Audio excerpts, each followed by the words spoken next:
محترم سامعین کرام، قرآن و سنت کی روشنی میں جو ہمیں دلائل ملتے ہیں اس میں بنیادی طور پر جس چیز کو مقدم کیا گیا ہے ترجیحاً، وہ ہے اللہ کی رضا کا حصول، جنت کا حصول۔ اپنی سوچ کو بڑا رکھنا چاہیے۔ آج آ کے ہم دنیا میں زندگی گزارتے ہیں، دنیا ہماری ضرورت ہے اور بہت بڑی ضرورت ہے چونکہ دنیا میں رہتے ہیں، لیکن جو نقطہ نظر ہے صرف ترجیح ہی دنیا بن جائے، سوئے تو دنیا، اٹھے تو دنیا، بس اسی کے قرب و جوار میں ہمارا دل و دماغ گھومتا پھرے، یہ ایک ناقابل ستائش فکر ہے۔ ہمیں اپنا جو نقطہ نظر ہے وہ چینج کرنا چاہیے، وہ رکھنا چاہیے جو قرآن و سنت کا ہے، اور دعا دونوں کی کرنی چاہیے۔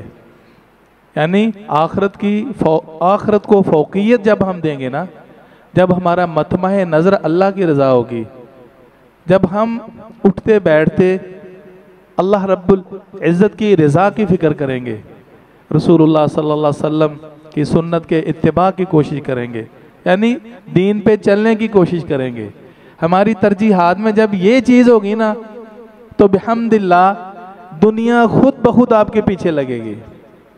دنیا چاہیے نا، تو دنیا کو ہم اس طریقے سے حاصل کریں جو کہ اعلیٰ اور عرفہ طریقہ ہے اور یقینی بھی ہے۔ یعنی دنیا چاہیے نا، تو دنیا ربنا آتنا فی الدنیا حسنہ وفی الآخرۃ حسنہ، تو دنیا کا ایک بہترین طریقے سے حصول کا جو طریقہ ہے، ذریعہ ہے، وہ یہ ہے کہ اللہ رب العزت کی بندگی میں اپنے آپ کو لگا دیں۔ اب انسان کی ترجیح پہلے دنیا ہو پھر کچھ اور سوچے، یہ کوئی اچھی سوچ نہیں ہے۔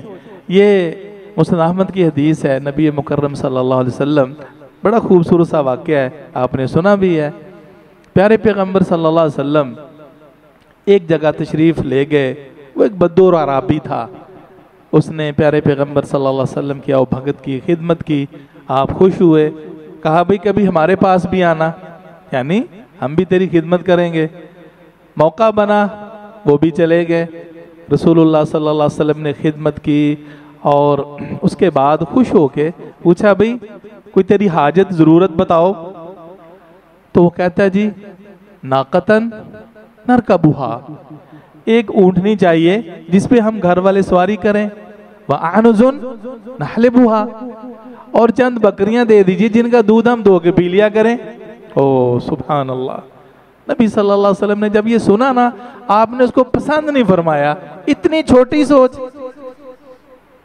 یعنی انتہائی چھوٹی سوچ، آفر ہو رہی ہے نبی مکرم صلی اللہ علیہ وسلم کی طرف سے، لیکن وہ جتنی سوئی تھی ان صاحب کی، انہوں نے اتنا سوال کیا لیکن پسند نہیں فرمایا پیارے پیغمبر صلی اللہ علیہ وسلم نے۔ اب اس موقع پر رسول اللہ صلی اللہ علیہ وسلم فرماتے ہیں بھئی کیا تم اس بنی اسرائیل کی جو بڑھیا عورت ہے اس سے بھی تم پیچھے رہ گئے ہو؟ اس طرح کے نہیں ہو سکتے، بنی اسرائیل کی بڑھیا تھی، یعنی مطلب یہ تھا کہ اس سے بھی تم رہ گئے ہو، جو اس کی فکر کی پرواز، جو اس کی منگ، جو اس کا ایک بنیادی یوں سمجھیے کہ ترجیحی ایک رجحان تھا۔ پھر وہ آپ نے واقعہ سنایا، وہ واقعہ یہ کہ جب صحابہ نے پوچھا اللہ کے رسول بتائیں وہ بڑھیا کا واقعہ کیا ہے، تو رسول اللہ صلی اللہ علیہ وسلم نے فرمایا جب موسیٰ علیہ السلام مصر سے نکلے نا تو راستہ بھٹک گئے، جیسے راستہ تاریک ہو جاتا، کچھ سمجھ نہیں آ رہی تھی کس طرف جائیں، علماء و مشائخ بھی ساتھ تھے تو وجہ بھی معلوم نہیں ہو رہی تھی، ہیں اللہ کے نبی پیغمبر موسیٰ علیہ السلام کلیم اللہ ہے، لیکن پتہ نہیں چل رہا کہ وجہ کیا ہے۔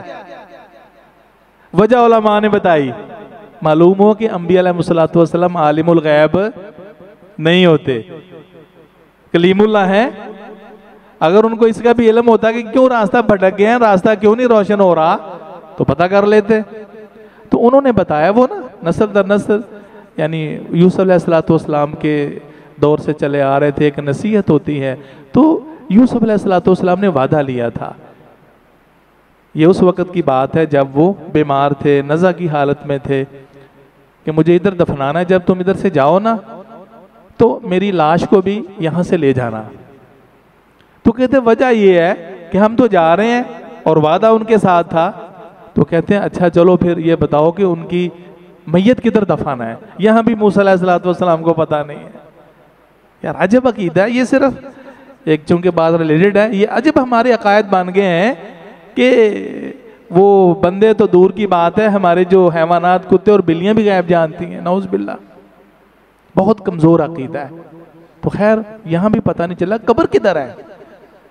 تو پھر وہ کہتے ہیں بڑھیا ایک جانتی ہے۔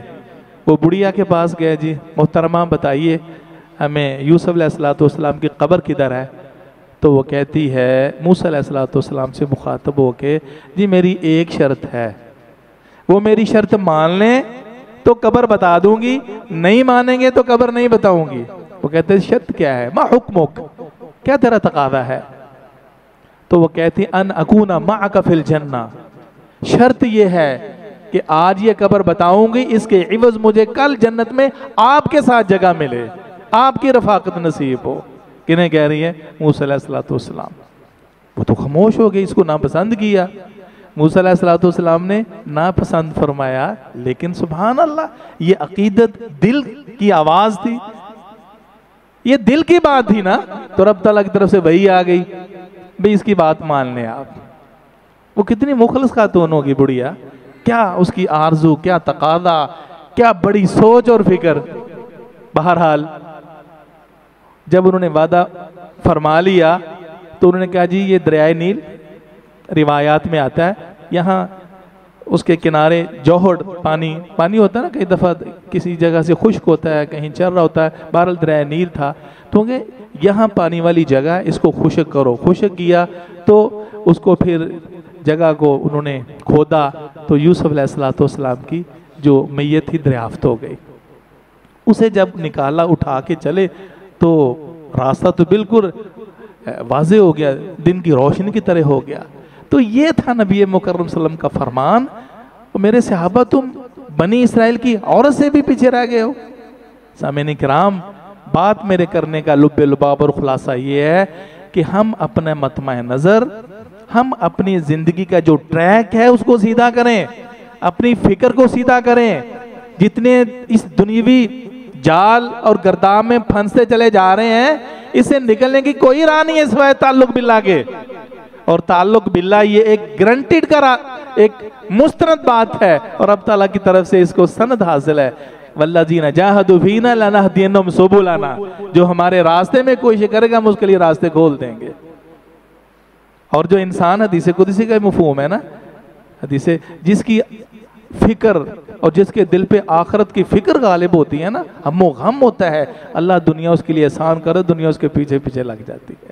تو ہمیں یہ اللہ سے دعا مانگنی چاہیے، یہ اللہ سے سوال کرنا چاہیے، اپنی سوچ اپنی فکر کو بدلنا چاہیے۔ دنیا مانگنے سے صرف شاید آخرت نہ ملے، لیکن آخرت مانگنے سے انشاءاللہ دنیا بھی سنور جائے گی۔ وَمَا عَلَيَّ إِلَّا الْبَلَاغُ۔